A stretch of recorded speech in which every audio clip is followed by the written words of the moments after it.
लहानपणी गुबगुबीत गाल आणि डिंपल हे आपल्याला किती गोंडस बनवायचं हे आठवतं का तुम्हाला? आपले नातेवाईक आणि आपल्या आईवडिलांचे मित्रमैत्रिणी आपल्या गालाला लाड करायचे तेव्हा ते हवं हवंसं वाटायचं. परंतु तेच गाल जर मोठेपणी गुबगुबीत असले की नकोसं वाटतं. बहुतेक जणांना जबड्याची रेषा स्पष्ट दिसावी, गालांची हाडं स्पष्ट दिसावी असं वाटत असतं. आणि जेव्हा हे असं वाटतं नेमकं तेव्हाच त्याच वयात म्हणजे 30-40 मध्ये आपले गाल अचानकपणे गोबरे दिसू लागतात. कारण की त्या ठिकाणची चरबी वाढलेली असते. आजच्या व्हिडिओमध्ये चेहऱ्यावर चरबी का जमा होते, त्याच्या मागे काय कारणे आहेत, तसेच चरबी कमी करण्यासाठी आपण घरगुती काय उपाय करू शकतो, आयुर्वेदिक काय उपाय करू शकतो याबद्दलची माहिती मी सांगणार आहे. तेव्हा व्हिडिओ शेवटपर्यंत नक्की पहा. नमस्कार, मी डॉक्टर सविता लांजेवार. माझ्या यूट्यूब चॅनलमध्ये तुम्हा सर्वांचं पुन्हा एकदा स्वागत आहे. आजकाल आपल्या चेहऱ्याला बरेच जण महत्त्व देत आहे. तेव्हा आपण नवीन व्यक्तीशी भेटतो तेव्हा सगळ्यात आधी आपला चेहराच त्यांना दिसतो, त्यामुळे आपण सुंदर दिसावं असं प्रत्येकालाच वाटत असतं. चेहऱ्यावरची चरबी कमी करणं हे आव्हानात्मक आहे, परंतु अशक्य मात्र नक्कीच नाही. जर तुम्ही योग्य सवयी ठेवल्या, सातत्य ठेवलं आणि सोबत काही पथ्य पालन जर केलं तर तुमच्या चेहऱ्यावरची चरबी नक्कीच कमी होईल.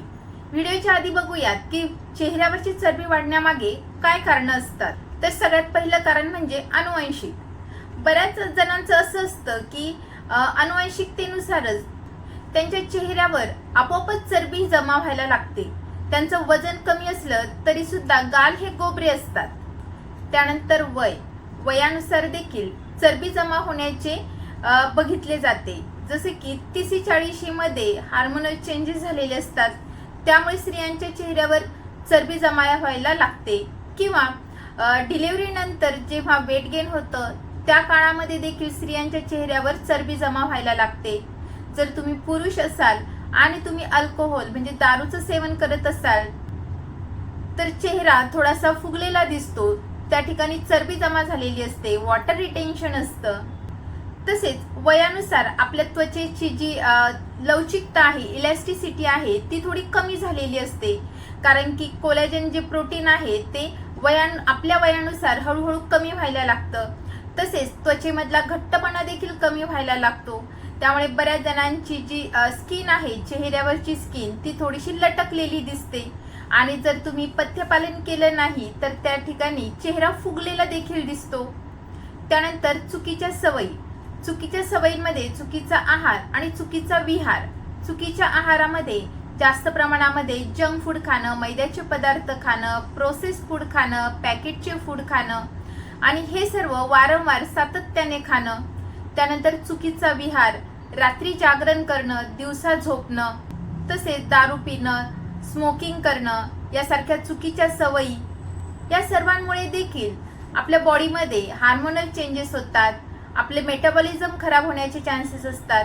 मेटाबॉलिझम जर खराब झालं तर त्यामुळे आपल्या शरीरामध्ये चरबी साठवण्याची प्रक्रिया जास्त गतीने वाढते. चौथं कारण म्हणजे वॉटर रिटेन्शन. जर तुम्ही कमी प्रमाणामध्ये पाणी पित असाल तर आपली बॉडी आपल्या शरीरामध्ये थोड्या प्रमाणामध्ये वॉटर रिटेन्शन करून ठेवते. किंवा जर तुम्ही अधिक प्रमाणामध्ये मिठाचे पदार्थ खात असाल, प्रोसेस्ड फूड, पॅकेटचे फूड, लोणचे, पापड या सर्वांमध्ये मिठाचं प्रमाण जास्त असतं. त्यामुळे असे पदार्थ जर तुम्ही खात असाल तर आपल्या बॉडीमध्ये टेंडन्सी असते की मग वॉटर रिटेन्शन होण्याची. त्यामुळे आपला चेहरा हा फुगलेला दिसतो, त्यावर सूज आलेली दिसते.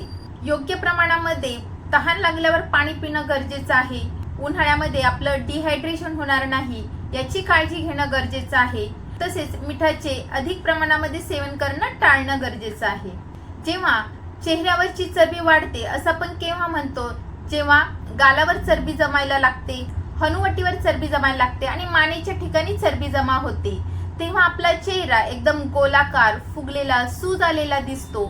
तसेच आपली जी चीन आहे ती डबल चीन म्हणजे डबल हनुवटी दिसते आणि त्यामुळे आपला चेहरा हा गोलाकार आणि एकदम भरलेला दिसतो.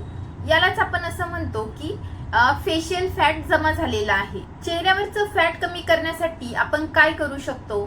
तर चेहऱ्यावरचं फॅट कमी करण्यासाठी आपण आपल्या जीवनशैलीमध्ये काही बदल करणं गरजेचं आहे. तर आनुवंशिकतेमुळे जर चेहऱ्यावरचे फॅट जमा होत असेल तर यासाठी तुम्ही थोड्या प्रमाणामध्ये व्यायाम करू शकता, काही औषधींचं सेवन करू शकता. चुकीच्या आहारामुळे जर तुमचं फॅट जमा होत असेल तर आहारात बदल करणं गरजेचं आहे. यासाठी तुम्हाला प्रोटीन रिच डाएट घेणं गरजेचं आहे. कार्बोहायड्रेटचे पदार्थ कमी प्रमाणात घेतले पाहिजे. मैद्याचे पदार्थ कमी प्रमाणात घेतले पाहिजे.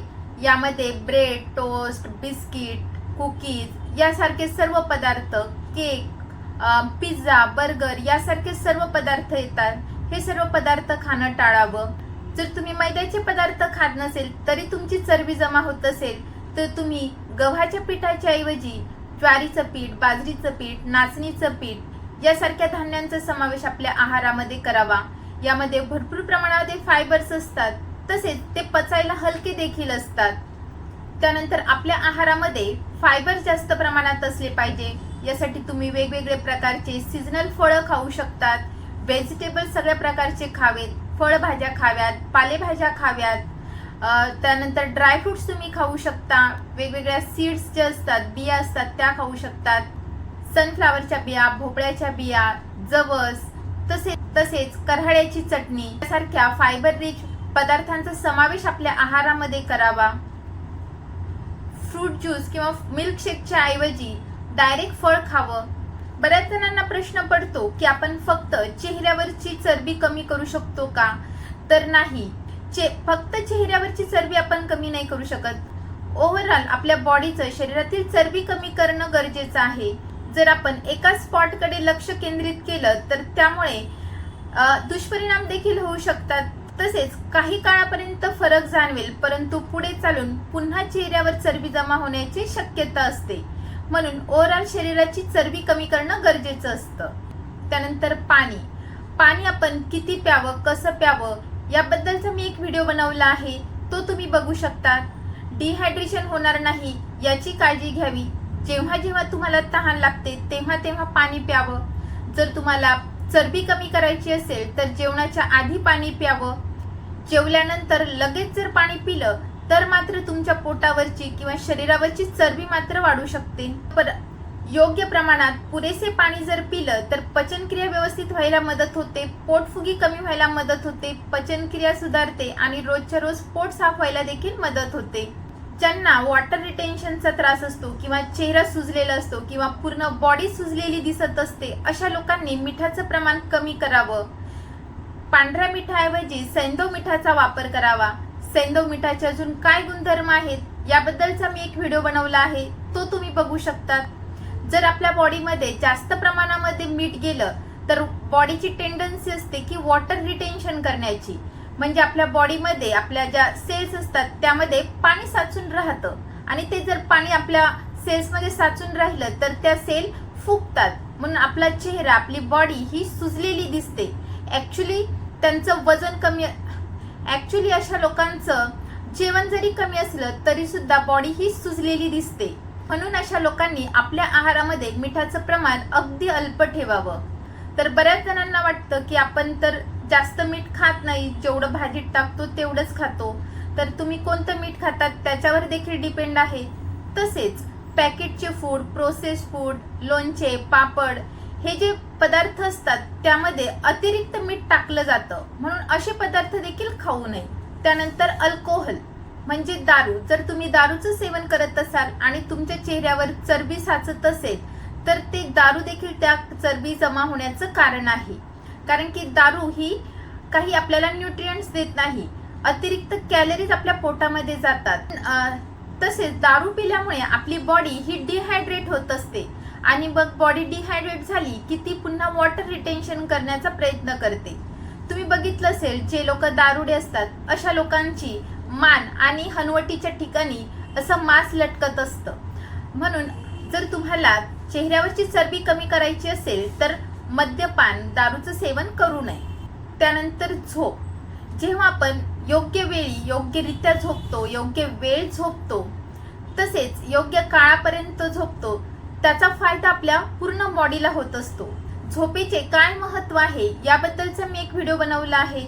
झोपेमध्ये आपली बॉडी कशा प्रकारे डिटॉक्स करत असते याबद्दल त्या व्हिडिओमध्ये माहिती सांगितली आहे. तो व्हिडिओ तुम्ही बघू शकता. आपण रात्री 10 वाजता झोपल्यामुळे आपली बॉडी डिटॉक्स होते. तसेच आपल्या शरीरामध्ये हार्मोन सिक्रेट होत असतात जे आपल्या ओव्हरऑल बॉडीचं कंट्रोल करतात.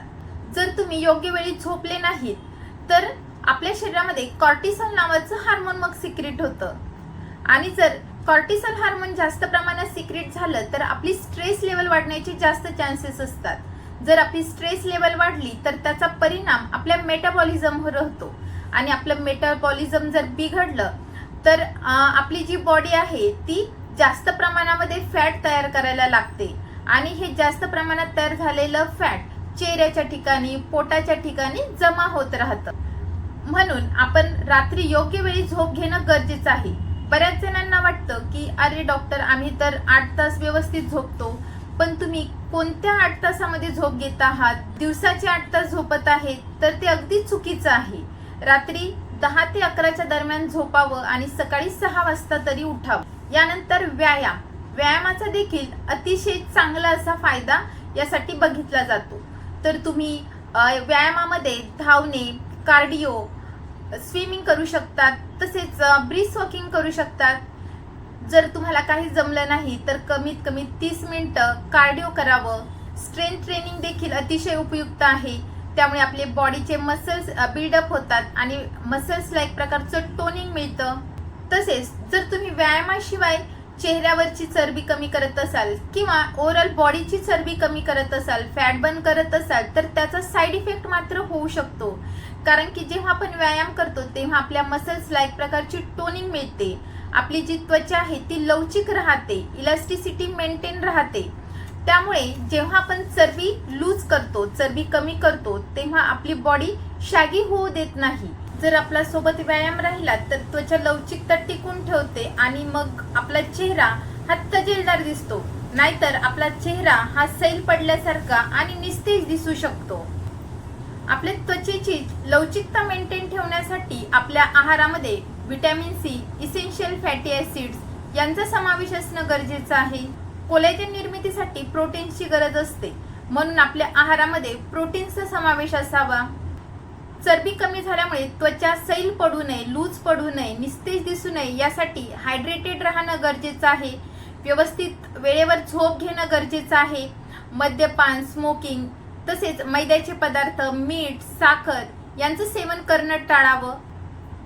चेहऱ्याची काळजी घेण्यासाठी चेहऱ्याला रोज मॉइश्चरायझर लावणं, सनस्क्रीन लावणं, जे डेलीचे स्किन केअर रुटीन असतं ते फॉलो करणं गरजेचं आहे. चेहऱ्याचे व्यायाम करणं गरजेचं आहे. अधूनमधून तुम्ही च्युइंगम देखील खाऊ शकता. आधुनिक शास्त्रामध्ये चेहऱ्यावरची चरबी कमी करण्यासाठी वेगवेगळ्या पद्धती सांगितल्या आहेत. त्यानंतर चरबी विरघळण्यासाठी इंजेक्शन्स दिले जातात. यामध्ये कायबेला इंजेक्शन दिलं जातं. त्यानंतर कूल स्कल्प्टिंग, तर यामध्ये आपल्या चेहऱ्यावरची जी चरबी आहे तिला गोठलं जातं. तर अशा प्रकारे चरबी कमी केली जाते. आता आपण बघूयात की आपण चरबी कमी करण्यासाठी घरगुती काय उपाय करू शकतो. तर जसं की मी आधी सांगितलं, आपल्या आहारामध्ये बदल करणं गरजेचं आहे.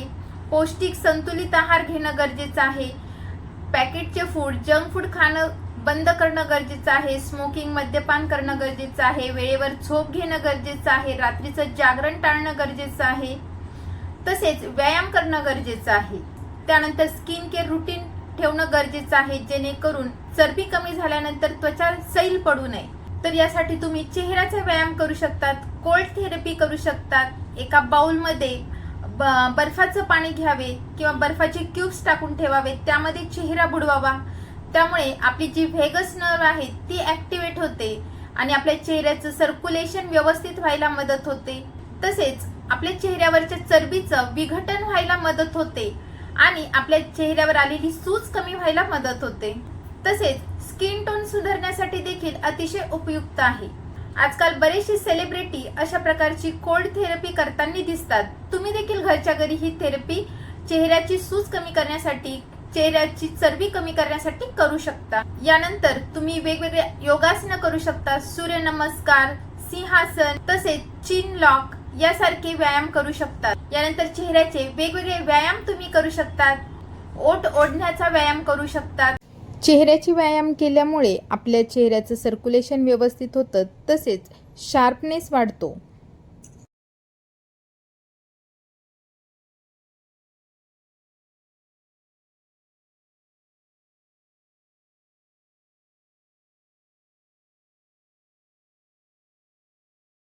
हनुवटी उचलण्याचा व्यायाम।